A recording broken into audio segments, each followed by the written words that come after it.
books.com అలాగే textbook.com ఈ రెండు వెబ్సైట్లు ఇచ్చిన గణాంకాలు అలాగే ఏపీ ఎడిటర్స్ అసోసియేషన్ సేకరించిన గణాంకాలు చూస్తే ఆంధ్రప్రదేశ్లో విద్యారంగంలో విప్లవాత్మకమైన మార్పులు వస్తున్నాయి.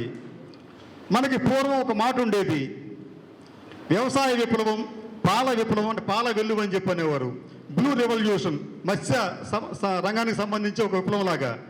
అలాగే ఆంధ్రప్రదేశ్లో విద్యా వెల్లువ లేకపోతే ఎడ్యుకేషన్ రెవల్యూషన్ అనేది జరుగుతోంది. మన భారతదేశంలో సగటున ప్రతి విద్యార్థి మీద ఖర్చు పెడుతున్న మొత్తం ఎంతో తెలుసా మీకు? సగటున 90,000 రూపాయలు సంవత్సరానికి. 90,000 రూపాయలు అంటే మీకు ఇచ్చే ఫీజులు కావచ్చు, ఉపాధ్యాయుల వేతనాలు కావచ్చు, కరెంటు బిల్లులు కావచ్చు, ట్యాబులు కావచ్చు, ఏమైనా కానివ్వండి, ప్రతి విద్యార్థి మీద ఈ రాష్ట్ర ప్రభుత్వం 90,000 రూపాయలు ఖర్చు పెడుతోంది. ఇది భారతదేశంలో హైయెస్ట్. భారతదేశంలో మరి ఏ రాష్ట్రం కూడా ఇంత పెద్ద మొత్తంలో ఖర్చు చేయటం లేదు. జాతీయ సగటు ఇది 50,000 మాత్రమే. అంటే జాతీయ స్థాయిలో సగటున ఒక్కొక్క విద్యార్థి మీద ఆయా రాష్ట్ర ప్రభుత్వాలు 50,000 రూపాయలు ఖర్చు పెడుతూ ఉంటుంటే ఒక్క ఆంధ్రప్రదేశ్లోనే ఈ ప్రభుత్వం ప్రతి విద్యార్థి మీద 90,000 రూపాయలు ఖర్చు పెడుతోంది. తర్వాత ఈ ప్రభుత్వం చేస్తున్న ఒక గొప్ప పని ఏంటంటే మీ అందరినీ కూడా కొత్త యుగానికి అంటే కొత్త తరానికి ఉపయోగపడే విధంగా తీర్చిదిద్దడం. దాంట్లో భాగంగానే మీకు ఆ డిజిటల్ ఎడ్యుకేషన్ అలాగే ఆర్టిఫిషియల్ ఇంటెలిజెన్స్ ఇవన్నీ కూడా మీకు నేర్పే ప్రయత్నాలు చేస్తోంది. ఇవన్నీ కూడా చాలా కాస్ట్లీ వ్యవహారాలు. కానీ ఈ ప్రభుత్వం దేనికి వెనుకాడకుండా వేలాది కోట్ల రూపాయలు మీకోసం ఖర్చు చేస్తుంది. దాంట్లో మీకు ఒక ఉదాహరణ ఏమిటంటే గత సంవత్సరం 8వ తరగతి విద్యార్థుల నుంచి అందరికీ ట్యాబులు ఇచ్చారు. తెలుసా మీకు? మీ చెల్లెలకు తమ్ముళ్ళకి ఇచ్చారు, ట్యాబ్స్ ఇచ్చారా? ఒక్కొక్క ట్యాబ్ ఎంత ఉంటుందో తెలుసా మీకు? అది 15,000 రూపాయలు. ఒక్కొక్క ట్యాబ్ విలువ 15,000 రూపాయలు. మన తల్లిదండ్రులు కొనిపెట్టరు. అటువంటిది ప్రభుత్వం వారందరికీ ఉచితంగా ఇచ్చి ఇది కాకుండా మళ్ళీ దానికి సుమారు 15,000 రూపాయల విలువైన ఈ బైజూస్ కంటెంట్ అంటే సబ్జెక్ట్స్ పరంగా ఆ యాప్స్ అన్నీ కూడా దాంట్లో ఇంక్లూడ్ చేసి మీకు అంటే ఒక్కొక్క విద్యార్థికి దాదాపు 6 లక్షల మంది విద్యార్థులకు టీచర్లకు 30,000 రూపాయల విలువైన బైజూస్ కంటెంట్తో పాటు ట్యాబులు కూడా ఇచ్చింది. ఒక్కొక్క విద్యార్థికి 30,000 రూపాయలు. అదే దాదాపు మీకు 15,000 కోట్ల రూపాయల వరకు ఇచ్చింది. భారతదేశంలో మీరు గమనించండి, సార్గా ఉన్నారు, భారతదేశంలో ఏ రాష్ట్రము కూడా ఎంత పెద్ద మొత్తంలో విద్యార్థులకు ఇవ్వలేదు, ఇంత పెద్ద సంఖ్యలో ట్యాబులు ఇవ్వలేదు. కానీ ఏపీలో ఇచ్చారు. అది కాకుండా మీకు వచ్చే సంవత్సరం నుంచి ఈ రాష్ట్ర ప్రభుత్వం స్విట్జర్లాండ్కు చెందిన ఒక సంస్థతో ఒక ఒప్పందం కుదుర్చుకుంది. ఆ సంస్థ ఇంటర్నేషనల్ బకలారియత్ సిలబస్ అని చెప్పి అంటారు దాన్ని. ఈ సిలబస్ మీరు నేర్చుకుంటే అంతర్జాతీయంగా మీరు ఎక్కడికి వెళ్ళినప్పటికీ కూడా ఎటువంటి పోటీ పరీక్షకు వెళ్ళినప్పటికీ కూడా మీరందరూ నెగ్గుకు రాగలరు.